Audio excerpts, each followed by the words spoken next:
नून वल्क़लमि वमा यस्तून। नाज़रीन अस्सलामु अलैकुम वरहमतुल्लाहि वबरकातुहू। सीधी बात की ताज़ा तरीन खबरों में आपका इस्तकबाल है। आइए सबसे पहले आज की सुर्खियों पर नजर करते हैं। गांजा फरोशों के दो ग्रुप में तेजधार तलवारों से जानलेवा झड़प, 2 हलाक 2 जख्मी। भटकल अंजुमन पीयू कॉलेज के नए प्रिंसिपल के तौर पर मोहम्मद यूसुफ कोला नामजद, हर तरफ से मुबारकबादियां। दवाई देने के बहाने पूरा घर लूटकर फरार हुए लुटेरे। मजबूर बेवा मां ने बेटे के खिलाफ पुत्तूर कमिश्नर को खत लिखा और की शिकायत। रोहंगी खातून बंदूक की गोलियों के साए में अपने कोख में बच्चे को लेकर भाग रही थी, एक रिपोर्ट। 8 साल की बच्ची का अगवा और कत्ल के मामले में बीजेपी यूथ लीडर की गिरफ्तारी, हर तरफ तशवीश। रोहिंग्या मुसलमानों को पनाह देने का मामला, स्वामी अग्निवेश गांधी जयंती के मौके पर रखेंगे व्रत, किया ऐलान। जमहूरिया कांगो में फौज आयदगी पसंदों के दरमियान झड़पें, 7 अफराद हलाक। गुज़िश्ता रोज 116 यहूदी शरपसंदों का किबला अव्वल पर धावा, बेहुरमती का इर्तिकाब। नाज़रीन, सीधी बात की ताज़ा तरीन खबरों में आपका इस्तकबाल है। मैं अंसार अजीज नदवी आज की ताज़ा तरीन खबरें लेकर आपकी खिदमत में हाजिर हूँ। आइए सबसे पहले खबरों की तफसीलात पर नजर करते हैं। पहली खबर बंटवाल से। गांजा फरोशों के 2 ग्रुपों के दरमियान पेश आए संगीन गैंगवार में 2 नौजवानों के हलाक होने और 2 नौजवानों की सख्त जख्मी हालत में शहर के एक निजी अस्पताल में जेर इलाज होने की इत्तलात मौसूल हुई है। इत्तलात के मुताबिक ये वारदात कल रात फिरंगी पेटे पुलिस चेक पोस्ट के करीब अहम शाहरा पर पेश आई है। हमले में मरने वालों की शनाख्त कन्नूर के उड्यार नामी इलाके का मुकीम जिया और फयाज की हैसियत से कर ली गई है, जबकि जख्मियों की शनाख्त अनीस, मुश्ताक और फजल की हैसियत से कर ली गई है। सबका ताल्लुक कन्नूर के मुजाफाती इलाकों से है। तफसीलात के मुताबिक जिया और उसकी टीम मारुति शिफ्ट कार में कल रात करीब 11:30 बजे फिरंगी पेटे पेट्रोल पंप से पेट्रोल भरकर वापस धीरे धीरे जा रहे थे कि अचानक सामने से एक पिकअप सवारी और कार में सवार आया एक ग्रुप अचानक जिया की कार के सामने रोककर उन पर तेजधार हथियार से हमला करना शुरू कर दिया। कार की शीशे वगैरह तोड़कर जानलेवा हमला करने के दौरान दोनों ग्रुपों में सख्त झड़प हुई। बिलाखिर मुखालिफ ग्रुप जिया के ग्रुप पर हावी हो गया और इस बीच जिया मौके वारदात पर ही दम तोड़ दिया और फयाज अस्पताल में दम तोड़ा, जबकि अनीस और मुश्ताक की हालत नाजुक बताई जा रही है। बताया जा रहा है कि दोनों ग्रुप के अराकीन का शुमार राउडी शीटर में होता है और दोनों ग्रुप दोस्ती हुआ करते थे, मगर गांजा फरोशी के मामले में दोस्ती अदावत में बदली और इस तरह इसका नतीजा गैंगवार पर खत्म हुआ। जिला एसपी सुधीर कुमार रेड्डी समेत पुलिस अफसरान ने मौके वारदात का मुआयना करने के बाद हमलावरों की गिरफ्तारी के लिए खुसूसी टीमों को तश्कील दिया है और हर तरफ नाकाबंदी कर दी गई है। दूसरी खबर भटकल से। भटकल अंजुमन पीयू कॉलेज के नए प्रिंसिपल के तौर पर जनाब मोहम्मद यूसुफ कोला इब्ने मोहम्मद यूनुस कोला मुकीम उस्मानिया कॉलोनी भटकल को नामजद कर ले जाने की खबर मौसूल हुई है। आज अंजुमन कॉलेज बोर्ड की मुनाकिदा मीटिंग में इसका फैसला लिया गया, जबकि नायब प्रिंसिपल के ओहदे पर जनाब अब्दुर्रहीम खान फाइज रहेंगे। मलूज़ है कि 5 साल से जनाब मोहम्मद यूसुफ कोला अंजुमन के दीगर मुख्तलिफ शोबों में मुख्तलिफ मौज़ूआत पढ़ाते रहे हैं। साल 2013 में अंजुमन डिग्री कॉलेज से अपनी खिदमत का आगाज़ करने वाले मोहम्मद यूसुफ अंजुमन MBA कॉलेज में भी तदरीसी खिदमत अंजाम दे चुके हैं। 2 साल कबल अंजुमन PU कॉलेज में बहैसियत लेक्चरर उनका तकर्रुर हुआ था। इस बीच उनकी मेहनत, लगन और तलबा को लेकर उनकी तदरीसी फिक्र को सामने रखते हुए आज उन्हें इस अहदे पर फाइज किया गया है। इसी तरह नायब प्रिंसिपल के ओहदे पर फाइज होने वाले जनाब अब्दुर्रहीम खान साहब भी गुज़िश्ता 8 सालों से अंजुमन PU कॉलेज में तदरीसी खिदमत अंजाम दे रहे हैं। इदारा सीधी बात दोनों की खिदमत में तहदिल से मुबारकबादी पेश करता है। वेणूर, औलाद से महरूम एक खातून को औलाद होने की दवाई देने का बहाना बनाकर मदहोशी की दवा देकर घर में मौजूद नकद रकम लूट कर फरार होने की इत्तलात मौसूल हुई है। इत्तलात के मुताबिक ये वारदात बेलतंगड़ी तालुके के बलंजा नामी इलाके में पेश आई। आयुर्वेदिक डॉक्टरों के भेष में आए लुटेरों ने आचार्य और उसके दोस्त देवड़िगा से अचानक मुलाकात की और फिर पहले से उनकी तमाम तफसीलात इकट्ठा करने वाले लुटेरे आचार्य से बातों बातों में कह दिया कि इतने साल होने के बावजूद औलाद ना होने की कई वजूहात हैं और उनके पास एक आयुर्वेदिक दवाई है जिससे उनका मसला हल हो सकता है। इस पर यकीन करने वाला आचार्य फौरी उनको लेकर घर गया। घर पहुंचते ही लुटेरों ने कुछ दवाई निकालकर गर्म करने को कहा और उसमें मधोशी की दवाई मिलाकर दोनों मियाँ बीवी को पीने के लिए दे दी। जैसे ही दोनों मदहोश हुए, घर के अलमारी में मौजूद 40,000 रुपए नकद लेकर और घर के अशिया को तितर बितर करके फरार हो गए। लूटे जाने का मामला सामने आने के बाद आचार्य और उसकी बीवी ने वेनूर पुलिस थाने में मामला दर्ज कराया है। चौथी खबर मैंगलोर से। बेवा मां की खिदमत करने के बजाय उनके साथ बदतमीजी करते हुए घर से बाहर करने की बिना पर दौलतमंद बेटे के खिलाफ कार्रवाई करने के लिए पुत्तूर से ताल्लुक रखने वाली खातून ने यहां कमिश्नर के नाम में खत लिखकर अपनी दर्द भरी कहानी सुनाई है और इसमें मुतालबा किया है कि सीनियर सिटीजन कानून 2017 के तहत उनके बेटे के खिलाफ कानूनी कार्रवाई की जाए, जिसमें वालिदैन के साथ हुस्न सुलूक करते हुए उनकी तमाम तर जिम्मेदारियों को निभाने की बात कही गई है। मगर दौलतमंद होने के बावजूद उनका बेटा उनके साथ गलत रवैया इख्तियार करके घर से ही बेदखल कर दिया है। बताया जा रहा है कि इस शहर में ऐसी कई बुजुर्ग खवातीन हैं जो अपनी औलाद से नाइंसाफी के खिलाफ कमिश्नर को इस तरह के खुतूत लिखे हुए हैं। अब खबर कोकस बाजार बांग्लादेश से। जब उस पर गोलियां चलाई जा रही थी, इसी दौरान एक रोहंगी औरत अपने बच्चे को पीठ पर बांधकर जान बचाने के लिए भाग रही थी। डेली मेल में शाया खबर के मुताबिक एक औरत जिसका नाम हमीदा है कि हमल के दिन मुकम्मल हो गए थे और रियासत राखीन के गांव मागंडू में जब उस पर फायरिंग की जा रही थी तब वो अपनी जान बचाने के लिए दौड़ रही थी। हमीदा भागते हुए जंगल में पहुंच गई, जहां पर उसके साथ शौहर और 6 बच्चे भी थे। जंगल में 48 घंटों का वक्त गुजारने के बाद हमीदा को हमल का दर्द शुरू हो गया, जिसकी वजह से उसने बच्चे को जंगल की जमीन पर ही लेट गई। 3 घंटे बाद हमीदा ने एक लड़के को जन्म दिया। ताहम जब हमीदा ने मिलिट्री की आवाज सुनी तो उसने दौड़ना शुरू कर दिया, यहां तक कि नौमौलूद को उसने नाड़ी से भी अलग नहीं किया था। वो इस वक्त तक दौड़ती रही जब तक वो खुद को महफूज नहीं समझ लेती। जब उसने बिलाखिर कई किलोमीटर की दौड़ के बाद दोबारा राहत की सांस ली, तब उसके शौहर ने 2 लकड़ियों की मदद से उसकी नाड़ी को काटा। हमीदा ने दोबारा बहाली के लिए 3 रोज मजीद जंगल में गुजारे। दोबारा सेहत याबी के बाद हमीदा और उसके घर वालों ने 2 रोज पैदल चलने के बाद बांग्लादेश की सरहद पहुंचे। एक कश्तीरान ने उन्हें नाफ नदी पार करने में मदद की। उसने हमीदा और उसके घर वालों को खाना भी दिया। उस शख्स के घर में ये लोग 2 रोज से रहे। फिर उसके बाद गुमडाम के पनाहगुज़ीन कैंप पहुंचे।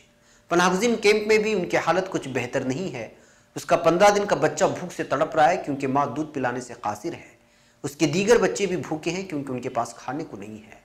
जंगल के गुजरे दिन को याद करते हुए हमीदा ने कहा कि हम लोग जमीन पर सोते थे, हमारे पास खाने को कुछ नहीं था और बच्चे भूख से रोते और बिलखते थे। 4,70,000 रोहंगी बांग्लादेश के अंदर शेल्टर का इंतजार कर रहे हैं। अक़वाम मुत्तहिदा की खबर के मुताबिक बांग्लादेश के पनाहगुज़ीन कैंप में 4,70,000 लोग शेल्टर के लिए तरस रहे हैं। म्यांमार फौज की चौकियों पर हमलों के रद्दअमल के तौर पर 25 अगस्त के बाद से म्यांमार की राखीन रियासत में फौजी तशद्दुद का शिकार रोहंगी अपनी जान बचाने के लिए बांग्लादेश की सरहद में दाखिल हो रहे हैं। अहमदाबाद पुलिस ने एक 8 साल बच्ची के कत्ल में बीजेपी यूथ लीडर और 2 नाबालिग मुलजिमीन को गिरफ्तार कर लिया है। इब्तिदाई तहकीकात में पता चला है कि लड़की का गला घोंट कर कत्ल कर दिया गया और नाश नदी में फेंक दी गई। अहमदाबाद मिरर में शाया खबर के मुताबिक मुलजिम की शनाख्त 22 साल के मय्यत पटेल की हैसियत से कर ली गई है, जिसने NRI वालिदैन से 25 लाख रुपए की रकम वसूल करने के लिए मज़कूरा लड़की, जिसकी शनाख्त तानिया पटेल की हैसियत से की गई है, का अगवा किया था। मज़कूरा तीनों मुलजिमीन तानिया के पड़ोसी हैं। पीर के रोज सितंबर 18 की शाम को तकरीबन 7:45 के करीब तानिया सोसाइटी में खेल रही थी जब मीत ने बच्ची को चॉकलेट और आइसक्रीम लालच का देकर अगवा कर लिया। लापता होने की शिकायत दर्ज कराए जाने के बाद पुलिस ने तहकीकात शुरू कर दी। जब तानिया के गुमशुदा होने की खबर सोशल मीडिया पर वायरल हुई, फौरी तीनों मुलजिमीन हरकत में आते हुए वसूली रकम का मुतालबा किए बगैर लड़की का गला घोंट कर उसको मार दिया और नाश माही नदी में फेंक दी। इस वाक़े के फौरी बाद से मीत पुलिस के साथ तलाशी मुहिम में मुसलसल जुड़ा रहा, जिसकी वजह से उस पर शिबा मजबूत हुआ। TOI से बात करते हुए खेड़ा के SP मनेंद्र सिंह पावार ने कहा कि हमने जब इस माजी के हालात का जायजा लिया तब हमें पता चला कि मीत ने साबिक में जुर्म किया है। उसको हिरासत में लेकर सख्ती के साथ तफ्तीश की गई। 2 और मुजरिमीन जिनकी उम्र 18 साल से कम है से भी हमने पूछताछ के वाक़यात की कड़ी जमाई। पीर के रोज तानिया की नाश माही नदी से दस्तयाब हुई, जिसके फौरी बाद हमने तीनों को हिरासत में ले लिया। बीजेपी नाडियाड का यूथ वर्कर मीत, जिसके खिलाफ मारपीट, ममानियत और सट्टेबाजी के कई मुकदमात दर्ज हैं, मदद के एवज दोनों मुलजिमीन जो 12वीं जमात के तालिब इल्म हैं को मीत ने पैसों की पेशकश की। पुलिस ने पहले अगवा यानी आईपीसी की दफा 363 के तहत मुकदमा दर्ज किया। जुमा के रोज सेक्शन 302 कत्ल सेक्शन 364 ये 120B 210 के तहत भी एक मुकदमा दर्ज किया है। तानिया के वालिदैन अमित पटेल और गायत्री यूके में रहते हैं। मासूम तानिया अपनी दादी कोसम पटेल के साथ लक्ष्य डेवलप्स जोड़नियाड के सनत राम मंदिर के करीब में मुकीम थी। जुमा के रोज गमजदा माँ बाप के अपने बच्चे के आखिरी रसूमात का ऑनलाइन मुशाहिदा किया। जयपुर आर्या समाज के स्वामी अग्निवेश ने रोहिंग्या मुसलमानों के तय मरकज के रवैये पर नुक्ताचीनी करते हुए ऐलान किया है कि वो आइंदा 2 अक्टूबर को गांधी जयंती के मौके पर व्रत रखेंगे। स्वामी अग्निवेश ने आज यहां सहाफियों से बातचीत करते हुए कहा कि हिंदुस्तान की वासुदेव कुटुंबकम की रिवायत रही है, अब तक इंसानी फराइज की अदायगी के तहत हमेशा लोगों को तहफ़्फ़ुज़ फराहम करते हुए पनाह दी जाती रही। उन्होंने कहा कि हिंदुस्तान ने जिस तरह बांग्लादेशियों, तिब्बतियों और अफगानिस्तान के पनाह गुज़ीरों को मुल्क में पनाह दी है, इसी तरह रोहिंग्या मुसलमानों को भी मुल्क में पनाह दी जानी चाहिए। उन्होंने मरकजी वजीर दाखिला राजनाथ सिंह के जरिए रोहिंग्या मुसलमानों को दहशतगर्द बताने पर सख्त मजम्मत करते हुए कहा कि हुकूमत के पास एक भी रोहिंग्या मुसलमान के दहशतगर्दी में मुलव्वस होने का सबूत पेश नहीं किया है। उन्होंने कहा कि अपने मुल्क में अदम तहफ़्फ़ुज़ और कत्लेआम से परेशान होकर 60,000 से ज़्यादा रोहिंग्या मुसलमान जम्मू कश्मीर में पनाह लिए हुए हैं, जिनकी सिक्योरिटी, खाने पीने और सेहत का ख्याल रखना मरकजी हुकूमत का अखलाकी फ़र्ज़ है। उन्होंने मरकज़ की मोदी हुकूमत पर मजहब की बुनियाद पर पनाह गुज़ीरों को बांटने का इल्ज़ाम लगाते हुए कहा कि इन पॉलिसियों की वजह से मुल्क में फ़िरका परस्ती को बढ़ावा मिल रहा है। उन्होंने कहा कि हिंदुस्तान के आईन में भी मजलूम लोगों को तहफ़्फ़ुज़ फराहम करने का इल्तिज़ाम पहले से ही है। ऐसे में हुकूमत की अखलाकी जिम्मेदारी है कि इन लोगों को मुकम्मल तहफ़्फ़ुज़ फराहम किया जाए। उन्होंने मरकज़ी हुकूमत से मुतालबा किया कि वो दुनिया में रोहिंग्या मुसलमानों के तई, उनके मुल्क म्यांमार में हो रहे मजालिम के तई आवाज़ बुलंद करे और म्यांमार हुकूमत पर दबाव बनाए ताकि दर दर भटक रहे रोहिंग्या पनाह गुज़ीर अपने वतन लौट सके। कांगू जमहूरिया कांगू में फौज और अलहदगी पसंदों के दरमियान होने वाली झड़पों में 7 अफराद हलाक हो गए। मुल्क के जुनूबी सूबे कीवू के फौजी हुक्काम में से डेडू ने कोस्टारिका के जारी करदा बयान के मुताबिक मुल्क के मशरिक में वाक़े इलाके फीजी में माई अलहदगी पसंद ग्रुप और फौज के दरमियान झड़प के नतीजे में 6 अलहदगी पसंद और 1 फौजी हलाक हो गया है, जबकि 5 अलहदगी पसंदों को हिरासत में ले लिया गया है। वाज़ेह है कि जमहूरिया कांगो के मशरिक में मौजूद कुदरती वसाइल पर कब्जे के लिए तकरीबन 20 साल से मुसल्लह ग्रुपों के हमले और नस्ली ग्रुपों की झड़पें जारी है। मुल्क के मशरिक में 1960 के सालों में नजरियाती बुनियादों पर माई तंजीम का क़याम अमल में आया, लेकिन तंजीम बादाज़ा अपने मकासद से हटकर चोरी, कत्ल गारतगिरी और स्मगलिंग जैसे जराइम की वजह से पहचानी जाने लगी। मकबूजा बैतुल मक़दिस। फ़िलिस्तीन के मकबूजा बैतुल मक़दिस में मस्जिद अक़सा में यहूदी आबादकारों के धावे जारी हैं। गुज़िश्ता रोज़ 116 यहूदी आबादकार इसराइली फ़ौज और पुलिस की फुल प्रूफ सिक्योरिटी में मस्जिद अक़सा में दाखिल हुए और क़िबला अव्वल में घुसकर नामनिहाद मजहबी रसूमात की अदायगी के आड़ में मुक़द्दस मकाम की बेहुरमती की। फ़िलिस्तीनी मीडिया रिपोर्ट्स के मुताबिक इसराइली फ़ौज ने मस्जिद अक़सा में गुज़िश्ता रोज़ इसराइली पुलिस की फुल प्रूफ सिक्योरिटी में 116 यहूदी अशरार ने क़िबला अव्वल की बेहुरमती का इर्तिकाब किया। ऐनी शाहिदीन के मुताबिक यहूदी आबादकारों की बड़ी तादाद मराकशी दरवाजे के रास्ते मस्जिद अक़सा में दाखिल हुई। इस मौके पर इसराइली फ़ौज और पुलिस की भारी नफरी तैनात की गई थी। मस्जिद अक़सा के दरवाज़ों के बाहर तैनात की गई इसराइली पुलिस ने फ़िलिस्तीनी नमाजियों के साथ बदसलूकी की और उनकी शनाख्त परेड के साथ उन्हें क़िबला अव्वल में इबादत के लिए दाखिल होने से रोकने की कोशिश करते रहे।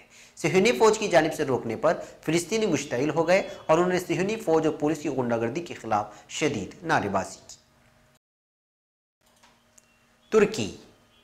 तुर्क मुसल्लह अफवाज ने शिमाली इराक़ी इलाके ज़ाब और आवाशीन बासियान पर फ़िज़ाई हमले करते हुए दहशतगर्दों के बास ठिकानों, पनाहगाहों और असलहे के गोदामों को तबाह कर दिया है। तुर्क मुसल्लह अफवाज ने शिमाली इराक़ इलाकों ज़ाब और आवाशीन बासियान पर फ़िज़ाई हमले किए हैं, दहशतगर्दों के बास ठिकानों को निशाना बनाया है, पनाहगाहों और असलहे के गोदामों को तबाह किया है।